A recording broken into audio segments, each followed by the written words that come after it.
E aí pessoal, como é que vocês estão? Flores aqui para uma videoaula de biologia aqui com vocês, tá certo? E o assunto de hoje é cadeia respiratória, metabolismo energético, respiração celular, tá bom? Bem, antes de começar a cadeia respiratória, você precisa saber onde que ocorre, tá certo? E qual é o saldo que nós temos até agora. Porque a cadeia respiratória ela faz parte de um processo do metabolismo energético chamado respiração celular, tá bom? Então vamos lá. O que é que nós temos de saldo até agora? De saldo nós temos 4 ATPs, né? Glicólise com ciclo de Krebs, ao total deu 4 ATPs, que é muito pouco. 10 NADHs, tá bom?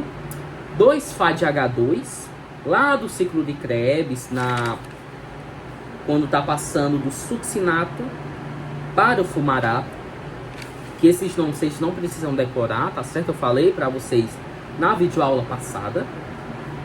E a gente liberou durante esse processo 6 gás carbônicos em forma de carbono, tá certo? Enquanto a glicose era degradada, nós íamos liberando gás carbônico, ok?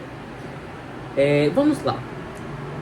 A cadeia respiratória, ela ocorre na crista mitocondrial. É naquelas dobras que a mitocôndria tem. Se você ver uma foto da mitocôndria, que eu já mostrei na primeira aula, você verá que a mitocôndria, ela tem umas cristas. Eu vou botar aqui para vocês estão vendo aí. Essas cristas aí é onde vai ocorrer a matriz, é onde vai ocorrer, na verdade, a cadeia respiratória, que é o assunto da aula de hoje, tá bom? Vamos lá. Você deve estar se perguntando, Flores, você disse que a gente precisa de oxigênio, gás oxigênio para fazer a respiração celular, que ela é uma respiração aeróbica. Correto? Eu disse isso mesmo a vocês. E agora que esse oxigênio ele vai entrar, tá certo? O oxigênio, ele vai atrair os elétrons, tá bom?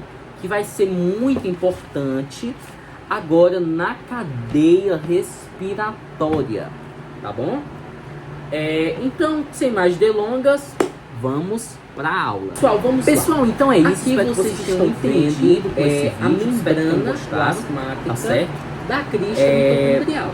Tá certo? No mais, aqui muito obrigado por terem assistido a videoaula até aqui. Se inscrevam no canal, que a gente tem vídeos aí toda semana. Porque vocês vão já deu like, comentem se gostaram, se não gostaram. E a membrana, ela tem, até mais. A mitocôndria, ela tem 2 membranas, tá certo? A membrana interior e a membrana exterior, ok? Então essas 2 membranas aí, a mitocôndria possui.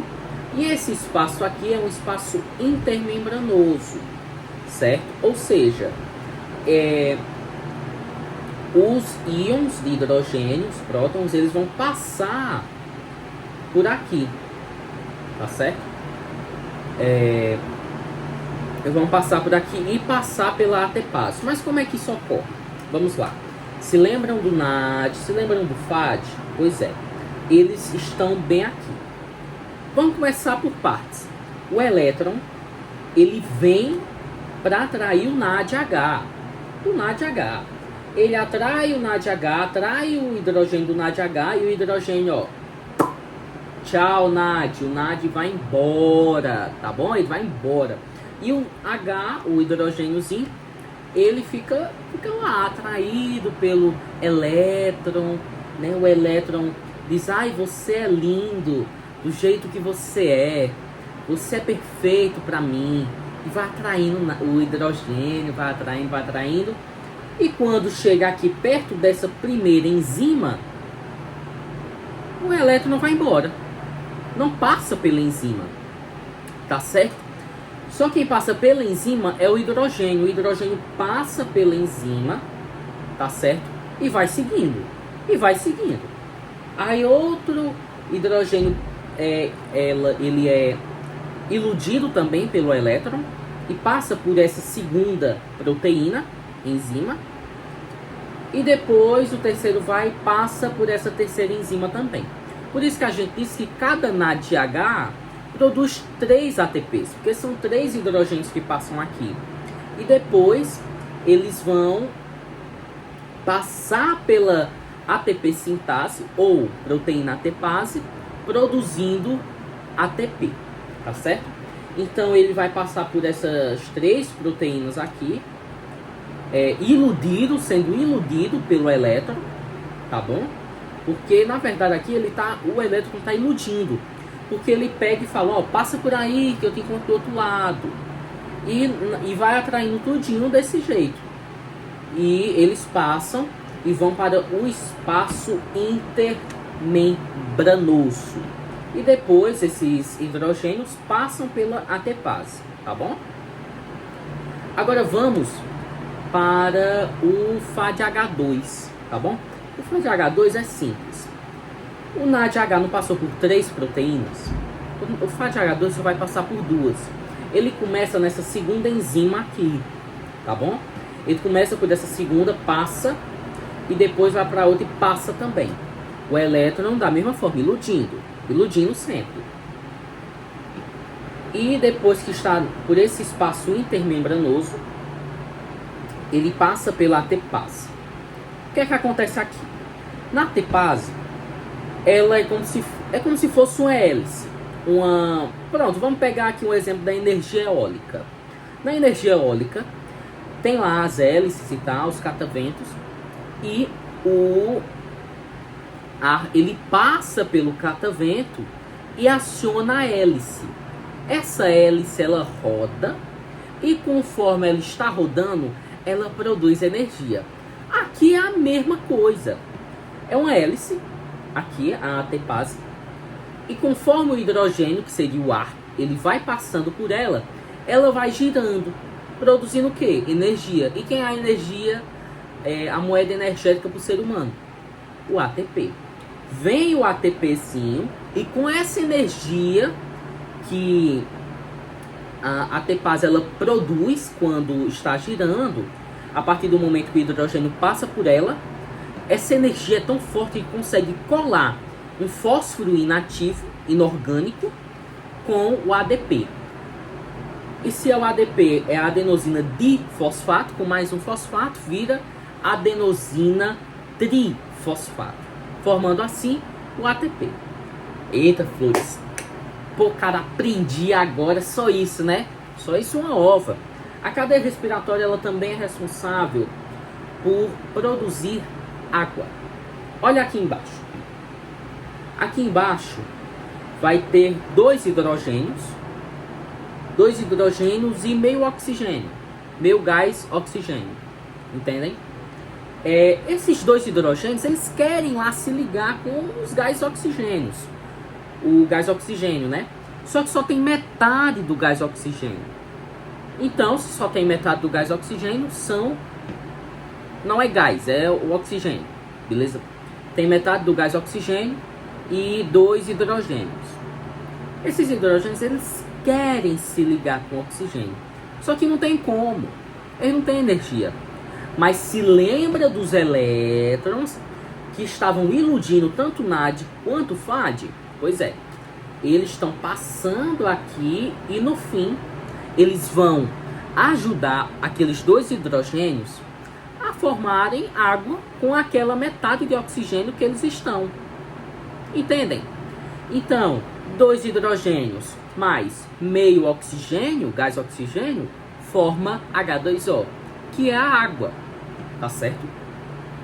Então, resumindo, a cadeia respiratória é basicamente isso. Tá bom? O que é que você tem que entender da cadeia respiratória? O elétron ele ilude os hidrogênios para passarem para o outro lado e depois voltarem para o outro lado pela ATPase. Ah, Flores, por que eles voltam se não tem mais nenhum elétron, atraindo eles? É simples. Vocês se lembram lá de osmose?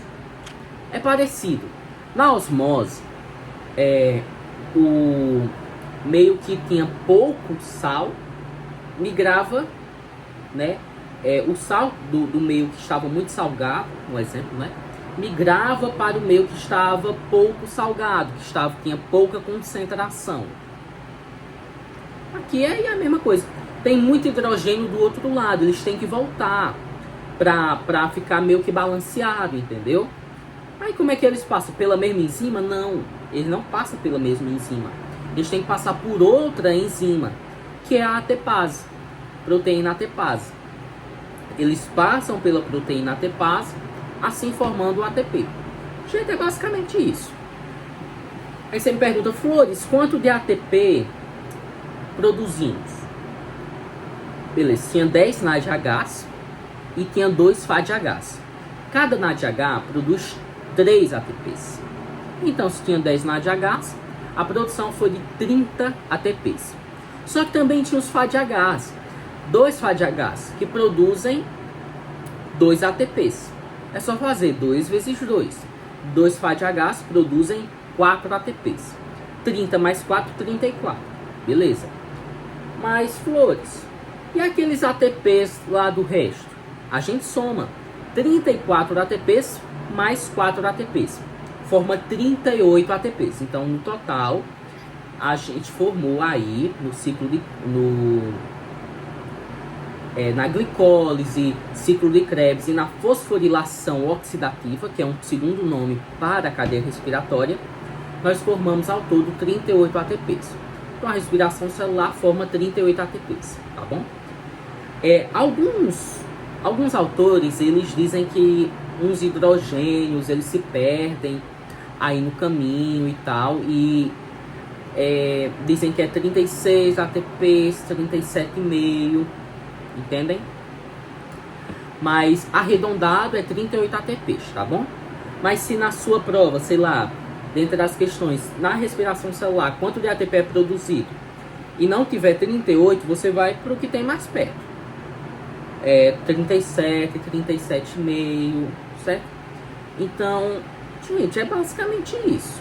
Cadeia respiratória forma 34 ATPs, só a cadeia respiratória, e também é a responsável pela formação da água.